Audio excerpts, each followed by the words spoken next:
Hey everyone, welcome to part 3 of this tutorial series. So far we've created the illustration, animated everything, and now it's time to bring it all together with music and sound effects in Adobe Premiere Pro. I've included links to all the sound effects and music I'm using today, so be sure to check out the description below. Now fire up Premiere Pro and let's dive in.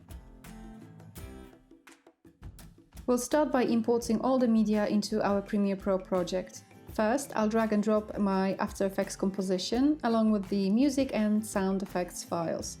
Next, let's take the animation and drop it into the video layer 1 on the timeline. The composition is 8 seconds long, but I think extending it a bit will give us more flexibility. Plus, I want to show you how to use the rate stretch tool. With this tool, you can speed up or slow down clips in your timeline.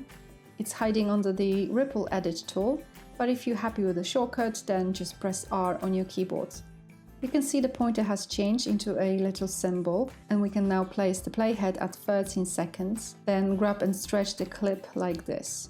And just like that, we have slowed down the clip's speed to around 60%.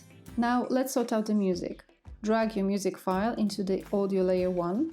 The clip is way too long, so let's match it with the animation duration.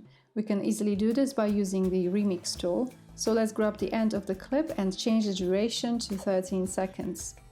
AI will do all the hard work for us, making cuts and figuring out how to remix everything. So now, when you play it,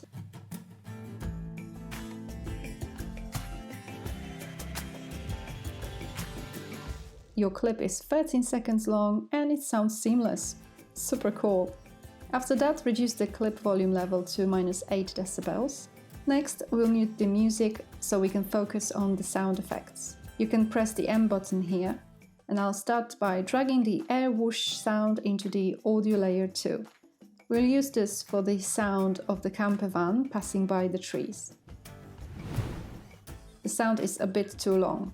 I'll remove the end bit, which is too quiet anyway, and I'll grab the rate stretch tool again and change its duration to 8 frames. Let's align it with the moment the camper van passes the first tree, and copy and paste the sound twice more for the other 2 trees. I'll also use this sound for the moment when the scene zooms out, which is around 4 seconds, 6 frames. But the zoom out moment lasts longer than a single tree whoosh, so let's stretch it to around 18 frames. Now let's play it back to check. Great! Now grab the pop sound and drop it in the same audio layer 2. The pop sound is nice, but there's not so nice hiss afterward. Adjust the duration to remove the hiss.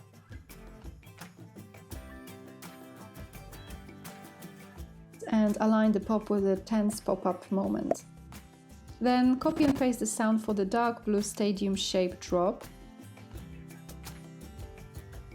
the trees popping in, and finally for the sun appearing. Let's check if everything is synced. Not too bad.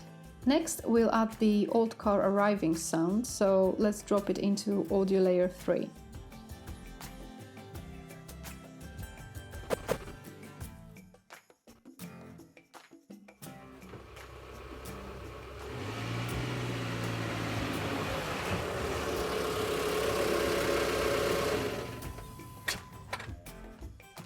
I want to align the engine off moment with the camper van stopping, so I'll grab the start bit and make the clip shorter. Then I'll move the clip so the sound is matching the animation.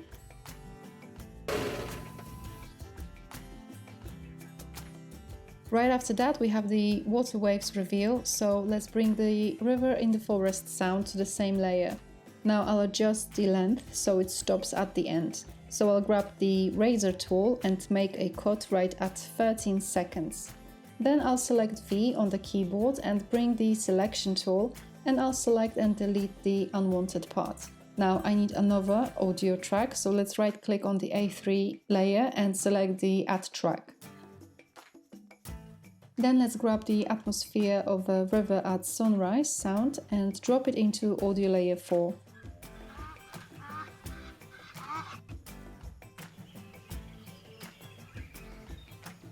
After listening, I think the end part of the sound works best as it has more birds in the forest sounds rather than dogs flying over the river, so I'll trim the beginning and stop it just before the text appears.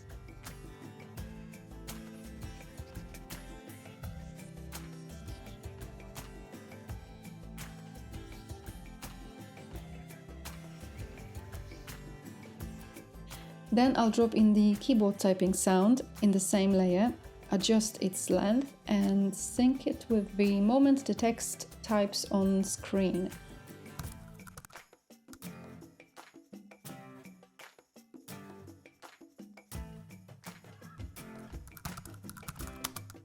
Finally, I'll drop the hawk call squawk sound and sync it with the music drop.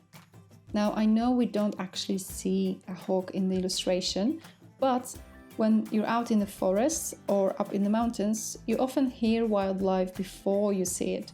Adding the sound is drawing attention and helping spark the viewer's imagination to make the scene feel more immersive. Now select all the sound effects, click Auto Tag, and it should tag everything as sound effects. Reduce the clip volume level to -12 decibels, which is slightly lower than music clip.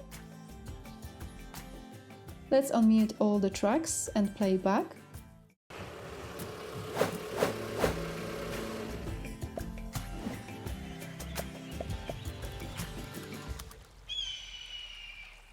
Nice!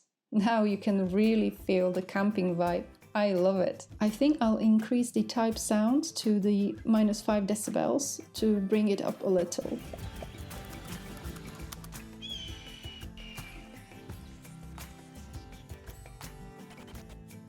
Looks like everything fits in 11 seconds, so let's trim the duration. Select all clips you want to trim, grab the razor tool, hold Shift, and this will make one cut for all the clips at once. Now let's add a smooth fade out to the river in the forest sound. Place your mouse cursor over the end of the clip, right-click it and select the Apply Default Transitions. It's going to add the constant power and we can now expand it to around 12 frames.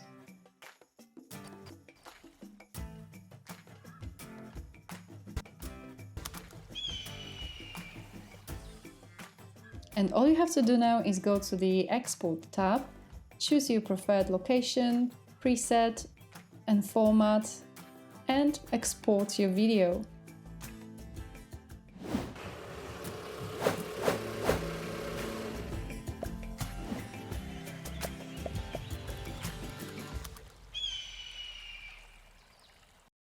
And there you have it, you just completed part 3. Great job! I'm really pleased with how this turned out. The illustration on its own was fine and the animation brought it to life, but adding music and sound effects, that's the real game changer. I'd love to hear your thoughts on this project, so drop a comment below and let me know if you enjoyed it. Stay creative and I'll see you in the next one. Bye for now.